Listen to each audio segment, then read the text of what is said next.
Alhamdulillah, ni rezeki kami. Kita dapat tempahan aiskrim. InsyaAllah aiskrim Kuma akan ada di sini nanti ya. Kuala Bakery kat Lubuk Merbau.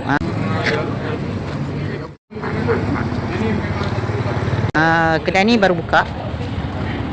So dia akan jual bakery dan produk-produk tempatan lah. Ni okey ni. Nak ambil saya dulu.